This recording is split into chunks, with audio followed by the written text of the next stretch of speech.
और हमारे नेता ओम प्रकाश सिंह से अपने आप को जोड़ते हुए अपनी बात रखता हूँ। मान्यवर यूपी सरकार बजट को लेकर बड़े बड़े दावे कर रही है।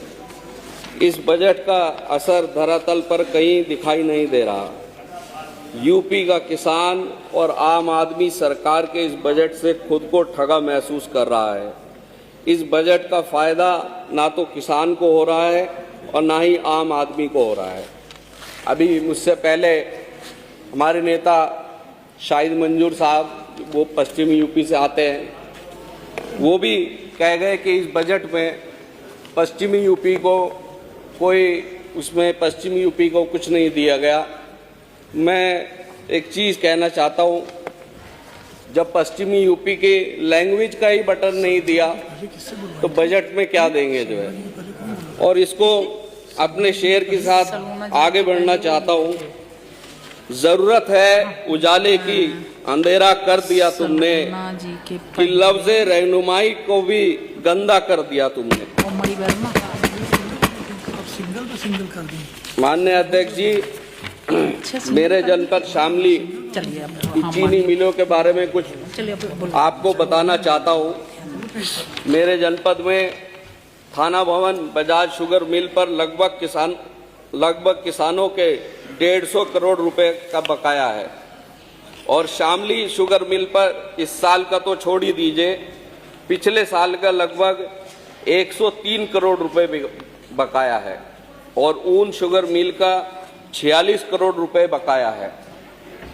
माननीय अध्यक्ष जी, 2023 में सरकार ने किसान से बिजली नलकूप के बिल माफ़ी करने का ऐलान किया था, जो आज तक के नहीं हुआ है।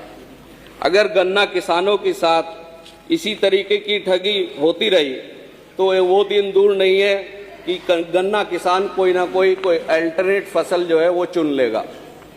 माननीय अध्यक्ष जी, सहकारी चीनी मिलों में 20 से 22 हज़ार कर्मचारी काम करते हैं, और उन लोगों की जो डेली अलाउंस है डीए बढ़ाने की उनकी मांग है, जो 38% है, वो लोग भी चाहते हैं कि जिस तरह और लोगों को मिल रहा है उनको भी 54% मिले।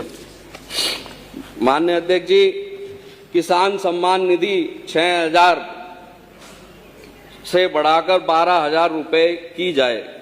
सभी को किसान सम्मान निधि मिलनी चाहिए। किसान सरकारी नौकर हो या पेंशन पर हो, वह भी किसान ही होता है।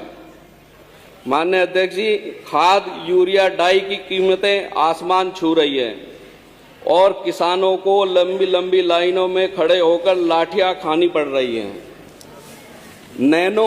लिक्विड नैनो जो आता है माननीय अध्यक्ष जी, वो किसानों को जबरदस्ती खरीदना पड़ रहा है, और हम सब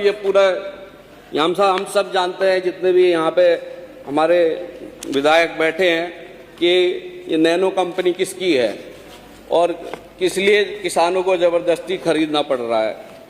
एक पोटाश की कंपनी है जो हमारे ज़िले मुजफ्फरनगर में है, वो भी किसकी है वो भी सब लोग जानते होंगे।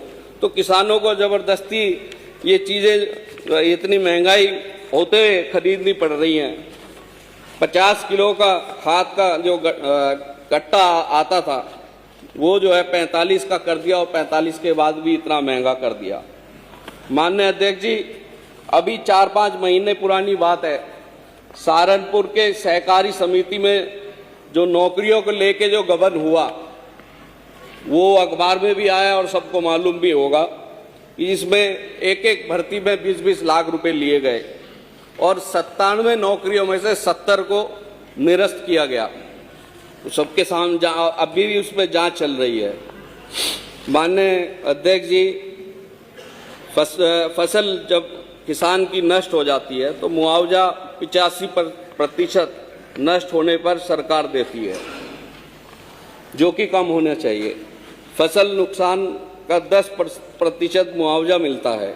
फसल नुकसान का मुआवजा कम से कम 50% मिलना चाहिए। मतलब अगर किसान की फसल को 5,000 का नुकसान हुआ तो उसे सिर्फ 200 रुपये मिलेंगे मुआवजे में। तो इसको भी बजट में जो है चेंज करना चाहिए। अभी हमारे पश्चिम के विधायक हैं, सोलर पंप की बात कर रहे थे, बड़ी गुणगान कर रहे थे, सरकार का कहना है कि 22,000 सोलर पंप प्रदेश में लगा दिए गए हैं। माननीय विधायक जी 5 मिनट पहले तो इतने बड़े प्रदेश में 22,000 सोलर पंप ऐसा शामली में हमने तो नहीं देखा है। और मैं एक बात और कहना चाहता हूँ कि ये धन्यवाद विधायक। मैम डिस्टर्ब मत कीजिए, मैम पहली बार बोल रहे हैं जो है। 5 मिनट हो गए। शामली मेरे गृह जनपद शामली में मैंने कहीं भी सोलर पंप नहीं देखा है।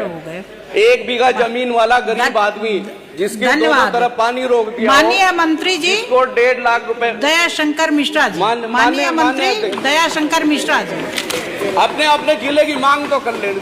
तो पहले रख लेना चाहिए विधायक जी, लिख करके दे अपने जिले की मांग तो पहले रख लेना चाहिए। माननीय अध्यक्ष जी मेरे शामली जनपद में ट्रॉमा सेंटर, माननीय मेरे शामली मंत्री जी